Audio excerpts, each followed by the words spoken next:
Welcome. I am so excited about today's interview because we are here with none other than our favorite digital nomad and international tax expert, Michael Rosmer, who has founded the YouTube channel Offshore Citizen. Michael, thank you so much for being with us here today. Thanks for having me, Teresa. Always good to talk to you. We, not talked in a while, and it's great to have a familiar face. Yeah, you're a fellow Canadian, fellow Albertan, nonetheless, who's also, like me, turned digital nomad, given up Canadian residency and gone abroad.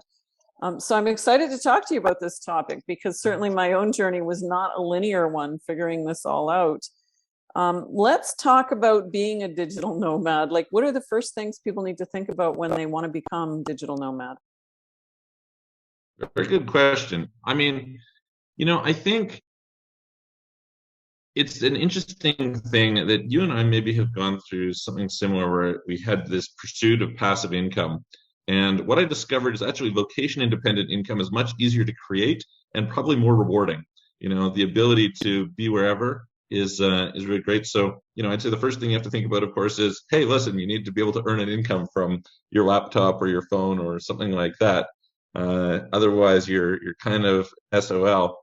And there's of course lots of ways to use technology today. It's really nice in that regard. It's so easy to outsource as well, which is fantastic. And then what do you need to do? Well, I think you need to, I think it's ideal that you have either somebody who is with you.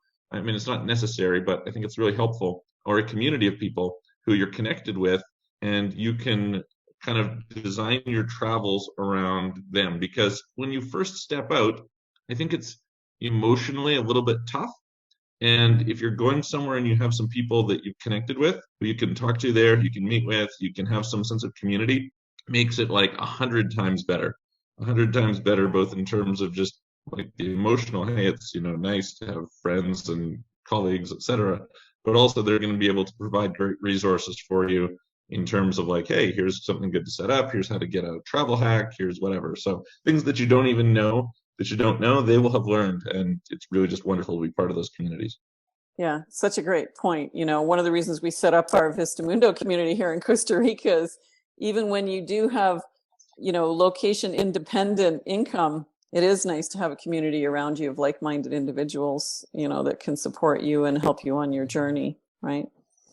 So let's talk tax for crypto investors, because I know a lot of crypto investors think about the questions of, should I go offshore?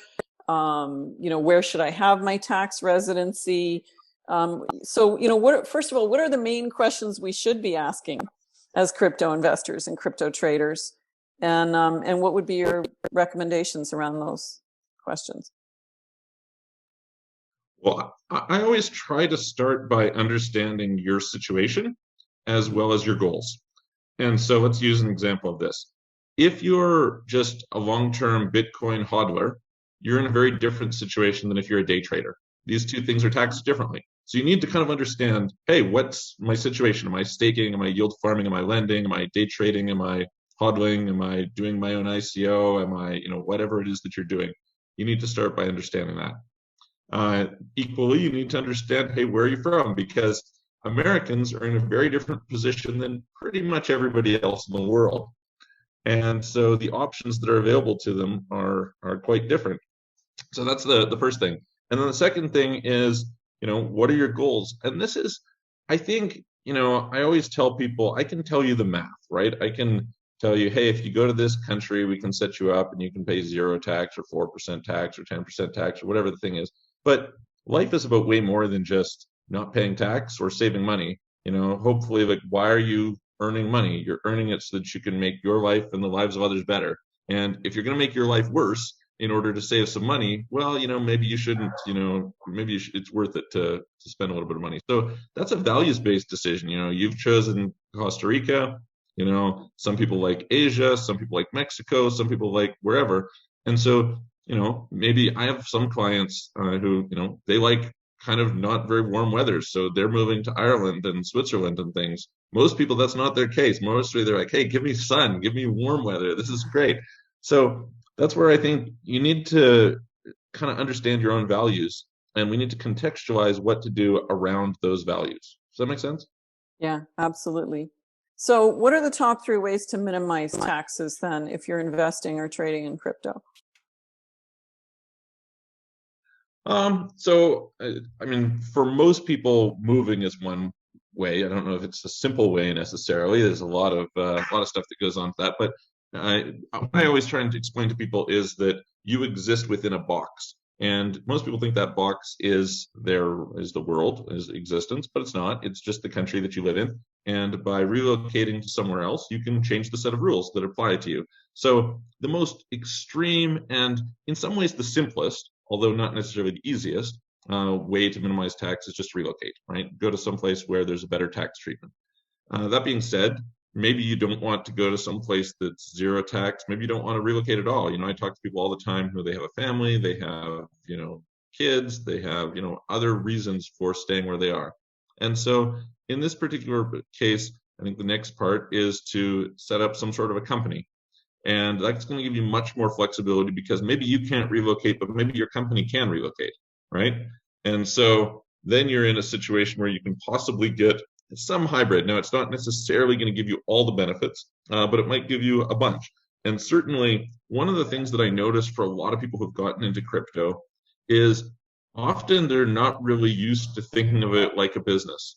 And it's really useful to take your crypto and approach it like a business. All of a sudden, you can take advantage of write-offs. You can take advantage of losses. In the U.S., you can do something called a mark-to-market election, and there's all sorts of consequences that go along with that. Often, the tax rates in a corporation are lower than the tax rates personally. So, for instance, if we were looking at some place in UK, the corporate tax rate is 19%. In Ireland, it's 12.5%. Well, personal tax rates could be 45%. And so that differential is pretty big. So just setting up some sort of a legal structure is going to go quite a ways for you. And of course, usually that's not a permanent savings, or at least it's a deferral.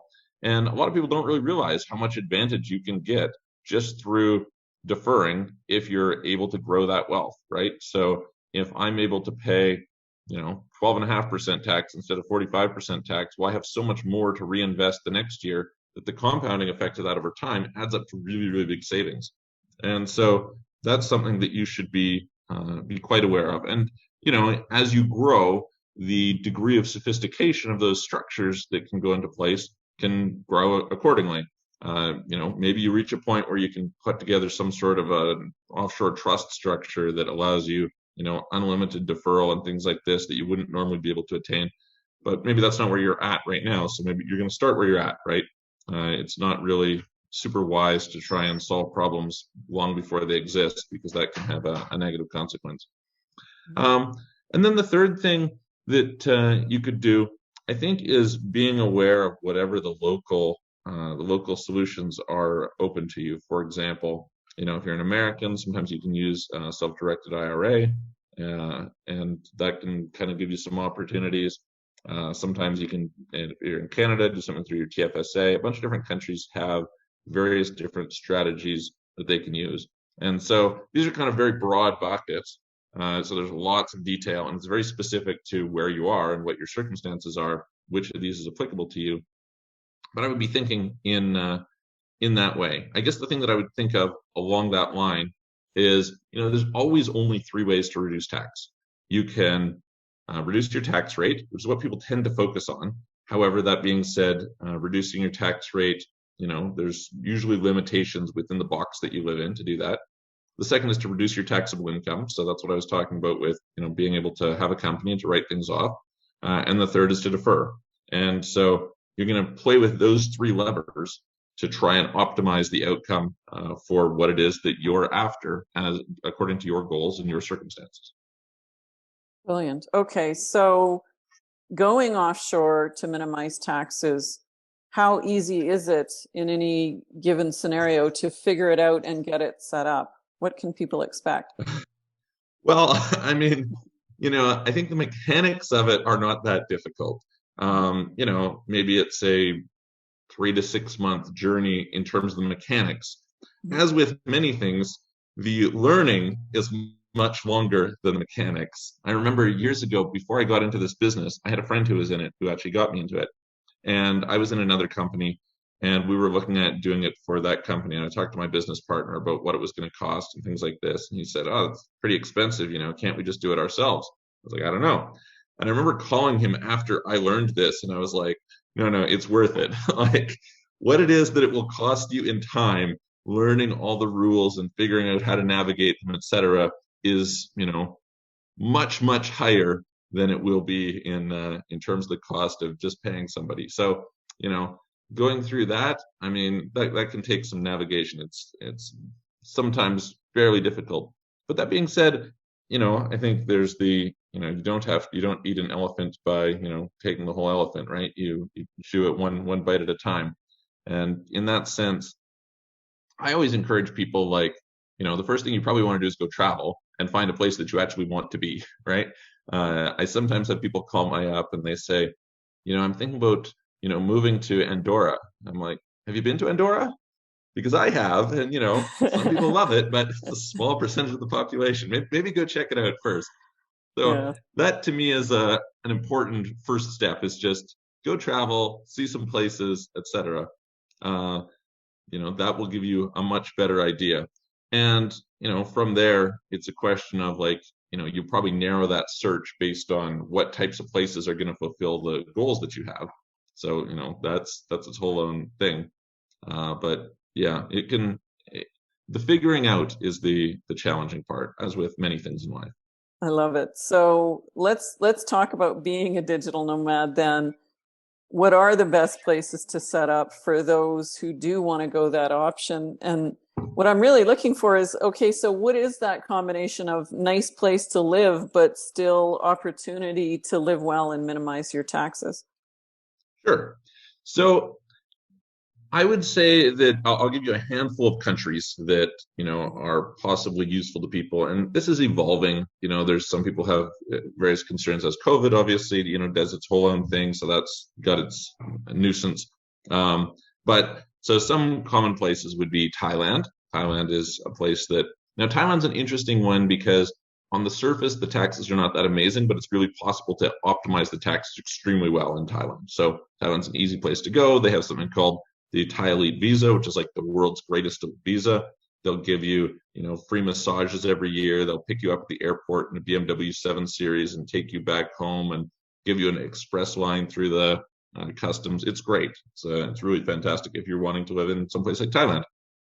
And Thailand offers a lot. Like if you're thinking about quality of life, I mean, the best movie theaters in the world are in Thailand. The best grocery stores in the world are in Thailand. There's a bunch of other things that maybe are not the best. So that's, teach their own, but that's something. Next to it, Malaysia. Malaysia has been really popular, and I've often said that the best quality of life per dollar spent anywhere in the world is in Malaysia. Like, it's really, really fantastic. Now, unfortunately, they had a really great visa program and some things like this, and they've got a terrible government right now. So they haven't been doing so great in that regard, and it's been pretty restrictive. But that being said, it's conceivably still a good place to be, and hopefully things will improve over the next year.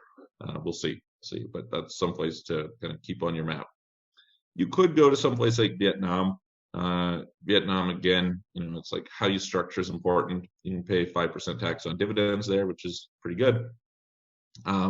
Less popular, and probably for some obvious reasons, but that would be something. So if we're looking at kind of that region of the world, I would say those are some options. Then we can go over and we can look at in kind of the Middle East. We've got Dubai, very popular for crypto people these days. I mean, if you just think about it, it's really the only world-class zero tax country in the world. That's when I get UAE. Dubai is the city inside, but great quality of life, offers everything, huge city. Not so good on green and nature. So if you like to, go for walks in nature, not so good for you. And the summers are unbearably hot. So maybe plan on taking a bit of a vacation from, May to September or something like that. Go to Europe or North America or whatever that you find more pleasant. But that being said, very popular, really simple place for a lot of people to go to pay little to no tax. A place that people don't talk too much about, but actually is really good, whether you want to live there or not. Again, it's very like personal. So is Cyprus. Cyprus has probably the best tax system in the EU. You can go there and take advantage of something called the non-dom regime, and it's really flexible for a lot of people's circumstances. So some of these, work for traders, some of them work for, people who are earning an income, some are for business owners, etc. Cyprus works for a lot of people, and so you can conceivably pay 0 to 2.6% tax, something like that, relatively easily. You could go to some place like Bulgaria, Montenegro, Romania. These places you can pay kind of 9, 10%, maybe 5, somewhere in that range. And these are really inexpensive places to live. So, the cost of living, if you want to live really well for, $2,000 a month, you can do that in these places. So for a lot of people, I think that's got a certain appeal. Obviously, the weather is maybe a little bit less good in some of those places, depending on what, again, you like. Montenegro on the coast is beautiful. It's one of the most beautiful per square foot places in the world. It's where the mountains meet the sea. It's incredible. My wife's from there, so, plug to Montenegro. And then we have places like Portugal. Portugal's super popular with crypto people right now. Portugal's a little bit tricky in terms of the tax planning, depending on how you earn your income. There's some like little pieces you need to work through there. However, I think a lot of people go there because the community of people going there is great. It's perceived as having quite a high, like pretty livable place. A lot of people like that quite a bit.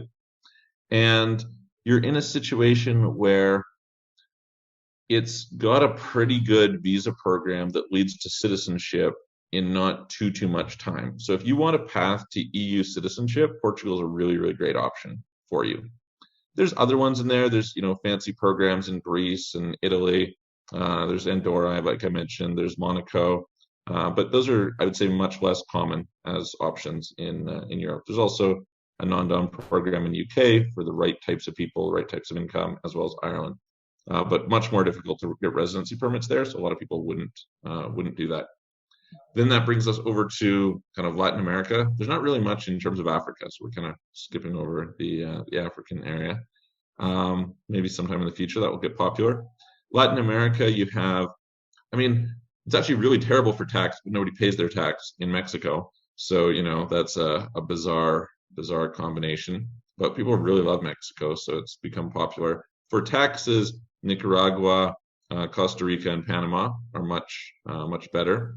In theory, you can go down to Uruguay, Paraguay, Chile, but usually people find they're quite removed. Now, I do have some people who have specifically told me, like, hey, Michael, I'm going to Paraguay, and all the things that most people don't like about it, how it's far removed and all this, that's why I want to go there. And so, it's just an example of, to each their own. So those are, I think, probably the majority of the spectrum. I didn't mention the Caribbean countries. Most people don't want to live on a tiny island, but some do. I had a call with somebody the other day who visited the Caribbean and she loved it and thought it was amazing, and was like, hey, what do I have to do to go and live in the Caribbean? So those would also be options. So there's quite a bit to choose from. Yeah, lots.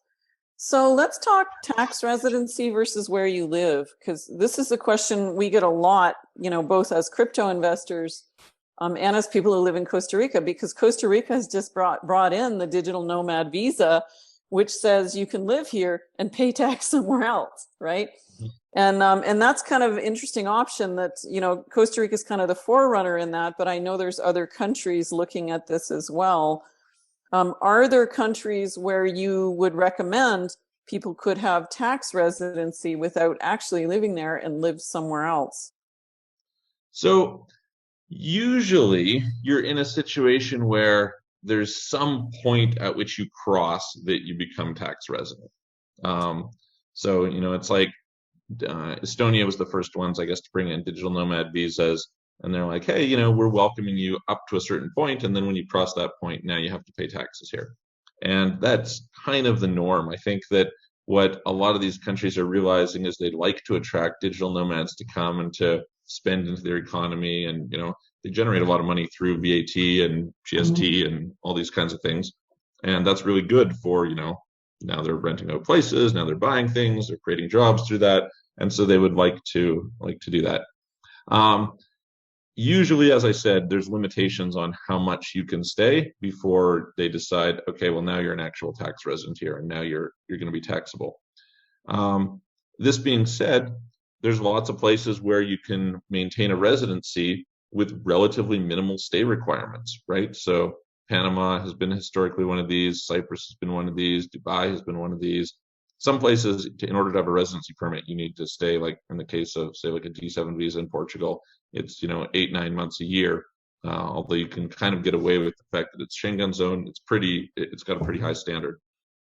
So then it also depends on what level you're at in terms of the visa that you have. So for example, you could have a Mexican permanent residency, and that can entitle you to spend an unlimited amount of time in Mexico, but you may not spend enough time there, have enough connections there to be tax resident. And so one of the things that's kind of common is, if you're a digital nomad, to split your time between different parts of the world. And I think this is the greatest. Like, I remember I spent 3 winters living in Costa Rica, and at the time I was always thinking about, like, where's the ideal place to live? And I kind of settled on the idea that there is no ideal place. You need like the combination, maybe 3 places, and that gives you kind of your ideal. And I think about this as just an empowering viewpoint. I would see sometimes people would post on social media, they're like, is it summer yet? And I'm like, guys, it's summer somewhere. Just go there. Like, design your life so that, if that's what you want, like, go there. And so, yeah, I guess the thing that I would caution people on this point of residency, tax residency, et cetera, is it's often more important where you're not tax resident than where you are tax resident. This is a really common mistake that I have people make. They'll be like, oh, hey, what do I have to do to be tax resident in Dubai? Well, Dubai has no tax, so Dubai doesn't care if you're tax resident or not. What matters is, will your home country or some other country consider you tax resident? Because if they don't, then great, you're perfect. And some countries make it really tough. Canada is pretty tough. Australia is tougher. Some places it's basically like you have to have tax residency somewhere else, and it has to be like really formalized. Other places are like, hey, so long as you're not here, we're not going to tax you, and those make it better. So yeah, it just depends country by country, and you have to look at that as it applies to you. Beautiful. So let's talk. At what point is your crypto taxed? And like, are you taxed on staking? If you're gifted crypto, are you taxed? What are some of the main things people need to know about holding cryptocurrency or trading cryptocurrency and being taxed? Oh, great question. Great question. And so much variation. So, all right. I think that it's helpful to think about some basic concepts. So you own something and it goes up in value and you sell it, generally that's taxable. Now, it's not everywhere, because in Malaysia, they don't have capital gains tax. In Singapore, they don't have capital gains tax. In Portugal, they don't tax the gains on crypto, et cetera. So you have some cases, but that would be where you could incur a taxable event. In most parts of the world, not all, but in most parts of the world, just holding does not incur tax. An exception to that would be something like Netherlands, where they have something called Box 3 income. And instead of taxing you when you sell, they do a small percentage for the hold. And so if it's going up a lot, it works out to a really great tax system. If it's going down, it's a really bad tax system. So, depending on what's your situation. So that's the first thing.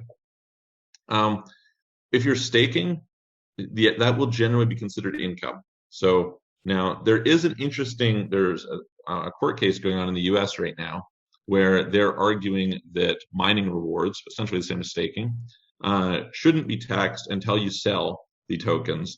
And they're arguing that it's like farming, and the farmer doesn't get taxed on their grain until they sell it. And so I don't think that that's going to play out. I think that it will be ruled against them, but it's an interesting argument. So generally speaking, as you earn the tokens, you're taxable. Now, of course, the complication around that is that, you have to try and figure out the value of those tokens at the time when you're getting them, which is really complicated to do. The same thing if you're doing yield farming, right? You're providing liquidity or something to some sort of a pool, and you're getting tokens. I mean, look, you can be getting rewards every block if you're in an auto compounder or something. This can be pretty significant in terms of figuring out, and then maybe you're getting compensated in multiple tokens, right? I don't know, you're staking cake, and you're getting cake rewards, but you're doing it through auto farm, and you're also getting auto tokens. And so it's pretty complicated to pay attention to. One of the companies that I'm a co-founder of, we're building some tools to help people track this. So people can go check out DeFiYield.app, and there's a dashboard. You can connect your wallet and kind of get some historic things. We don't have it for all the chains right now, but over time we will. And so that's helpful. Lending, same thing. As you receive the income, it's taxable. However, it's worth understanding for people that generally, and this is a really common mistake that I hear people make, is so if you're trading, every trade is normally a taxable event. Okay, so that's like, people are often shocked. Oh, I traded from, Bitcoin to Ethereum. All right, that was a taxable event right there. You traded back, that was a taxable event right there. Generally speaking, you can offset the losses with the gains. So that's really helpful, because otherwise you could be screwed. Very terrible. And then the other thing is, generally speaking, of course, you're not going to pay your taxes until the end of the year. So you're going to calculate all those gains, but you only get taxed once a year in most cases. And so you just have to kind of be aware that, hey, you generated income. Just think of it like you are a store and you bought some inventory and you sold the inventory, and you realized some gains, and then you went and bought some more inventory, and hopefully you continue to realize gains, but maybe once in a while you lose money on your inventory, and that is what it is. So yeah, and then you have other ones. Oh, you're asking about gifting. Gifting is totally weird because it depends on the country. In a lot of countries, gifts are received tax-free. However, it depends on the country. So, for example, in Canada and the US, you have an unlimited ability to get gifts tax-free. It's like this huge tax loophole, which is pretty amazing. There's sometimes taxes on the giver side as well, so you have to kind of be aware of that. Then there's airdrops. So airdrops, it's kind of interesting because the question is, if you were, say you were in Uniswap using the product back before they had the Uni token, and then they airdropped Uni tokens to everybody, are you taxed at the time when it's given to you, or are you taxed at the time when you claim the rewards? That's kind of country by country. They're figuring this out. Unfortunately, this stuff is so new that mostly you can't go and be like, hey guys, so what is the tax department's position on yield farming? Like, what the hell is yield farming? Like, well, I took my stake on cake, and I put cake on beefy, and I compounded it to get whatever, something else. They're like, what are you talking about? So yeah. Michael, where do you see tax regulation going in future? Is there one country out there you see other countries modeling, or is this really Wild West, every country for themselves kind of situation? Oh, very good question. Very good question. So I think there's some general trends that are set typically by the OECD and pretty well followed. So there's something called the OECD did a major thing called the Base Erosion Profit Shifting Action Plan a little while ago, and there's like these different pillars of it, and so generally that's been a model that countries are following. So where would we say? I would say that generally speaking, taxes are probably going up. I think there's a tendency towards taxing capital and taxing wealth more. I think the kind of wealth inequality, as well as kind of the awareness that was brought by Piketty's book and kind of the things in the halo of that are an issue. I think there is a move to try and eliminate tax competition. This is something that we saw. They brought in a global minimum tax for large multinational corporations earlier this year, kind of pushed through that. And so I think that's likely going to be a direction. They don't like tax competition. That's basically the bottom line. So, in my opinion, you have a situation where you have who are wealthy and a large number of people who are spend and feel like they need to go and tax you. Where are they going to go? Well, they're going to try and tax wealthy people. And the natural problem with this, of course, is that the wealthy people are the ones who are most able to relocate. And so as those people are most able to relocate, it incentivizes, departure taxes and, kind of residual taxes. Like, for example, in some countries, if you leave and you go to a tax haven, they'll tax you for 3 years afterwards. So those types of things, I think over time, are going to be more likely because there's just a public narrative kind of against people making a lot of money. Could be wrong about that. Wow. Michael, you have been so generous with your information here today. I so appreciate it. Thank you so much for joining us here on Conscious Crypto Traders. It's really been a joy having you here. Well, thank you for having me. It was great talking to you. Yeah. So excited to have you as one of our speakers at the Conscious Crypto event coming up in October. Super excited to be speaking. Absolutely. Got a great lineup of people who are going to be there. So if you're interested in this topic, we're going to be diving deep at that event. Michael will be leading an entire workshop. The link to sign up for that event is below. Rates are going up soon. The early bird rate is about to expire, so don't forget to get your ticket. And if you're watching this call, please generously hit the thumbs up, give us a like, subscribe to the channel, click the notification bell, and select all proceeds from this channel, including ticket sales to our Conscious Crypto event, go to support infrastructure projects here in our community in Costa Rica, which provides much needed economic boost to the region. So thank you so much for generously supporting the channel. And Michael, thanks again for joining us here today.